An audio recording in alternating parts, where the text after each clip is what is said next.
रामकृष्ण हरी. आज आपण ज्या अभंगाचं निरूपण करणार आहोत तो अभंग खूप खास आहे, खूप महत्त्वपूर्ण आहे, खूप वैशिष्ट्यपूर्ण आहे.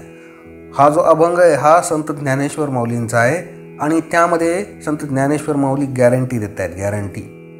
गॅरंटी म्हणजे विश्वास, मोडतोड होणार नाही, टिकून राहील वस्तू, ती गॅरंटी. जसे आजच्या काळातले निर्माते, मॅन्युफॅक्चरर्स आपल्याला गॅरंटी देतात 2 वर्षाची, 5 वर्षाची, जी काही गॅरंटी देतात ती गॅरंटी म्हणजे ते प्रोडक्ट, ते उत्पादन जे आहे ते तेवढं कालावधी तरी कमीत कमी अत्यंत चांगल्या पद्धतीने चालू शकतं. इथं संत ज्ञानेश्वर माऊली देखील तेच करतायत, आपल्याला गॅरंटी देत आहेत. कसली गॅरंटी देत आहेत तर अवघाची संसार सुखाचा करीन, अवघाची संसार सुखाचा करीन, आनंदे भरीन तिन्ही लोक. इथं संत ज्ञानेश्वर माऊली आपल्याला आश्वासन देत आहेत, गॅरंटी देत आहेत. चला तर मग सुरुवातीला माऊलींचा संपूर्ण अभंग पाहूयात. अवघाची संसार सुखाचा करीन, आनंदे भरीन तिन्ही लोक, जाईन गे माये तया पंढरपुरा, भेटेन माहेरा आपुलिया, सर्व सुकृतांचे फळ मी लाहीन, क्षेम मी देईन पांडुरंगी, बाप रखुमा देवी वरू विठ्ठलेसी भेटी, आपुले संसाठी करुनी ठेला. अवघाची संसार सुखाचा करीन, आनंदे भरीन तिन्ही लोक, जाईन गे माये तया पंढरपुरा, भेटेन माहेरा आपुलिया. सर्वप्रथम संसार म्हणजे काय ते पहा. संसार येणे नाम सगुणाचे सार, म्हणजे संसार काय तर सगुणाचं सार आहे. आता या संसारामध्ये सुख जर आणायचं असेल तर आपल्याला आपल्यामध्ये वृत्ती कुठली बनवावी लागेल, ती आहे जगन मिथ्या अहम ब्रह्मास्मी, मीच ब्रह्म आहे, हेच निर्विवाद सत्य आहे. आणि आपल्या रूपाचं, आपली दृष्टी बंद करून जर का आपण दर्शन घेण्यात यशस्वी झालो, म्हणजे ब्रह्मस्वरूपात स्वतःच्या रूपामध्ये विलीन होतो, त्यावेळेस तो सुखी होतो. बघा संत ज्ञानेश्वर माऊली किती साध्या आणि सोप्या शब्दात आपल्याला सांगतायत. आपल्या हृदय जो अविनाशी असा विठ्ठल आहे, पांडुरंग आहे, परमेश्वर आहे, त्याला आपण ज्यावेळेस ओळखणार आहोत त्यावेळेसच आपला संसार हा सुखाचा व्हायला सुरुवात होणार आहे. ज्यावेळी आपल्याला स्वतःच्या आकाराची जाणीव होईल तेव्हाच आपण निराकारामध्ये प्रविष्ट व्हायला लागू, निराकाराचा शोध घ्यायला लागू. बघा गरीब असणं, श्रीमंत असणं, मूलबाळ होणं, मूलबाळ न होणं, समाजामध्ये मान प्रतिष्ठा असणं, पदप्रतिष्ठा असणं, संसाराला लगडलेले सर्व सुंदर सुंदर फळं आपल्याकडे असणं, हे सर्व पूर्वसंचित आहे, आपल्या पूर्वकर्मांचं फळ आहे. जगद्गुरू संत तुकाराम महाराज म्हणतात, सगुणाचे सार घेतल्यावर, सगुणाचे सार घेतल्यानंतरच सच्चितानंद मिळतो. सच्चितानंदची आपण जर फोड केली तर सत चित आनंद, म्हणजे सत्य स्वरूपाच्या चित्तामध्ये आनंद साठवून ठेवणं म्हणजे सच्चितानंद. आणि यासाठी आपण सद्गुरूंची मदत घेत असतो. ह्या सगळ्या गोष्टी, हे सगळे आहेत ते सर्वच्या सर्व परमेश्वराचे आहे. आपण फक्त निमित्त मात्र आहोत. ही जाणीव ज्यावेळेस आपल्यामध्ये येईल त्यावेळेस आपला संसार सुखाचा व्हायला होईल, आपल्यामधील अहंकार चालला जाईल.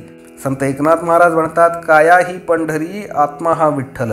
म्हणजे जर का आपण ही काया, आपलं हे पंचमहाभूताचं शरीर जर का आपण पंढरपूर मानलं तर आपल्या शरीरामध्ये जो कोणी वास करून राहिला, जो आत्मा आहे तोच विठ्ठल आहे. आणि त्या विठ्ठलाला एकदा विचारून पहा, तो तुम्हाला सन्मार्गाला लावल्याशिवाय राहणार नाही. संत ज्ञानेश्वर माऊली पुढे काय म्हणतात, जाईन गे माये तया पंढरपुरा, भेटेन माहेरा आपुलिया. पंढरपूर कसं आहे, माझं माहेर आहे. आता माहेर या शब्दाची व्याख्या जर करायची असेल, माहेर या शब्दाचं जर महत्त्व पाहायचं असेल तर स्त्रियांना विचारून पहा, महिलांना विचारून पहा. त्यांच्यामध्ये माहेरी जाण्याची जी आस लागलेली असते, जे काही 2-4 दिवस आईवडिलांसोबत राहू, मित्रमैत्रिणींसोबत राहू, पुन्हा एकदा ते आयुष्य उपभोगून घेऊ, आणि तशीच आस पंढरपूरला जाताना ज्यावेळेस आपल्याला लागेल, वारीला जाताना ज्यावेळेस लागेल, त्यावेळेस आपण या सुखी संसाराच्या दिशेने एक पाऊल टाकलंय असं म्हणता येईल. जाईन गे माये तया पंढरपुरा, भेटेन माहेरा आपुलिया. पंढरपूर कसं आहे, माझं माहेर आहे. चंद्रभागा नदी माझी बहीण आहे. पुंडलिक माझा भाऊ आहे. विठ्ठल माझे मायबाप आहेत. आणि या माहेरी मी अतिशय सुखी होणार आहे. असं हे माहेर वाशिनीची ओढ आपल्यामध्ये ज्यावेळेस तयार होईल त्यावेळेस आपण या सुखाच्या मार्गाने, सुखाच्या दिशेने पहिलं पाऊल टाकलं असं म्हणता येईल. संत ज्ञानेश्वर माऊली पुढे म्हणतात, सर्व सुकृताचे फळ मी लाहीन, क्षेम मी देईन पांडुरंगी. जी काही फळे लागत आहेत संसारातली, ज्या काही सांसारिक गोष्टी लागत आहेत त्या सर्व मी देईन. तुमच्याकडून काही जर अपराध घडला असेल, काही गुन्हे घडले असतील, त्याबद्दल त्या पांडुरंगाकडून मी तुम्हाला क्षमा मिळवून देईल. सर्व सुकृताचे फळ मी लाहीन, क्षेम मी देईन पांडुरंगी. अजिबात घाबरू नका, चिंता करू नका. तुमच्याकडून कितीही मोठाले पाप होऊ द्या, तुम्ही परमेश्वराच्या या मार्गामध्ये, अध्यात्माच्या या मार्गामध्ये कधीही पाऊल टाकू शकता. आपला जो परमपिता परमेश्वर, जो मायबाप आहे, जो विठ्ठल आपला मायबाप आहे, तो इतका मायाळू आहे. तो आईच्या मायेने आपले सगळे गुन्हे, सगळे अपराध तो पोटात घेईल, पदरात घेईल आणि तुम्हाला सर्व सुकृताचे फळ देईल. म्हणजे जे काही तुम्ही चांगले कर्म केलेले त्या प्रत्येक चांगल्या कर्माचं फळ पांडुरंग देईल, असं संत ज्ञानेश्वर माऊली हमी देत आहेत, गॅरंटी देत आहेत. बाप रखुमा देवी वरू विठ्ठलेसी भेटी, आपुले समसाठी करुणी ठेला.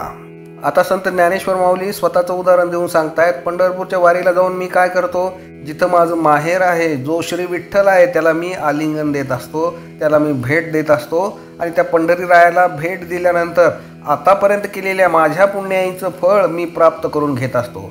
माझे पिता आणि रखुमादेवीचे पती जे श्री विठ्ठल आहेत, त्यांच्या भेटीला आजपर्यंत जे जे भक्त गेले त्या प्रत्येकांना त्यांनी आपलंसे करून सोडले आहे. म्हणजे तो भक्त परमात्मा रूपच होतो, असं संत माऊली ज्ञानेश्वर महाराज सांगतात. संसार हा दुःखरूपी आहे. यामध्ये काम, क्रोध, माया या आपल्याच षड्रूपींनी आणि आपल्याच कर्मांनी आपण बेजार झालेलो असतो. चालता चालता हाताने आपण ह्या गोष्टीमध्ये दुःख ओढून घेतलेलं असतं आणि आपल्याला यातून चांगला मार्ग दाखवण्याचा, सुखाचा मार्ग दाखवण्याचा माणूस पण उपलब्ध होत नाही. आपण सद्गुरूकडे जायची आपली बुद्धीसुद्धा होत नाहीत.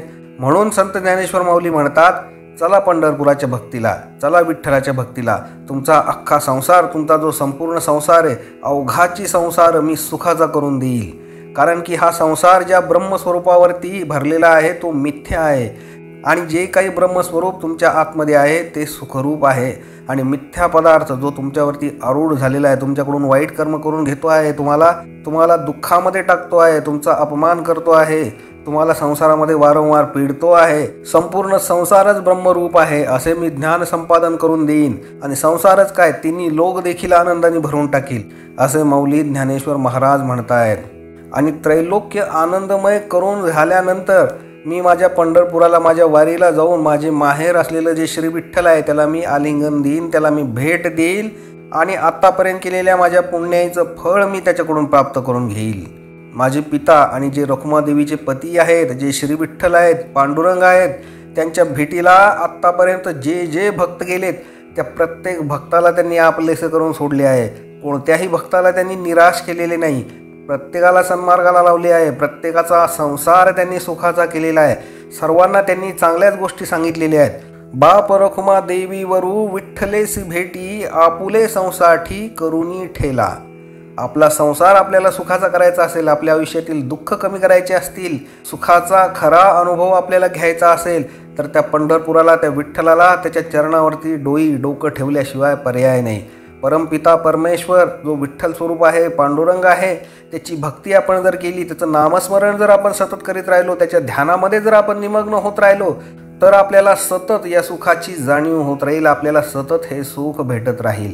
आपल्याला सांसारिक गोष्टीमधल्या ज्या अडणाऱ्या ज्या गोष्टी आहेत, नडणाऱ्या ज्या गोष्टी आहेत, त्या गोष्टी बाजूला होतील. स्वतःचा अहंकार दूर होईल, अहम स्वभाव दूर होईल. अहम ब्रह्मास्मी जगन मिथ्या या तत्वाचा आपल्याला साक्षात्कार होईल आणि आपले संपूर्ण आयुष्य सुखाचे होईल.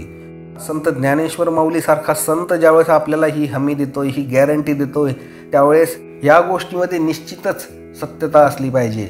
संत श्री ज्ञानेश्वर माऊलींचे शब्द अतिशय खणखणीत आहेत. ते काय सांगतायत?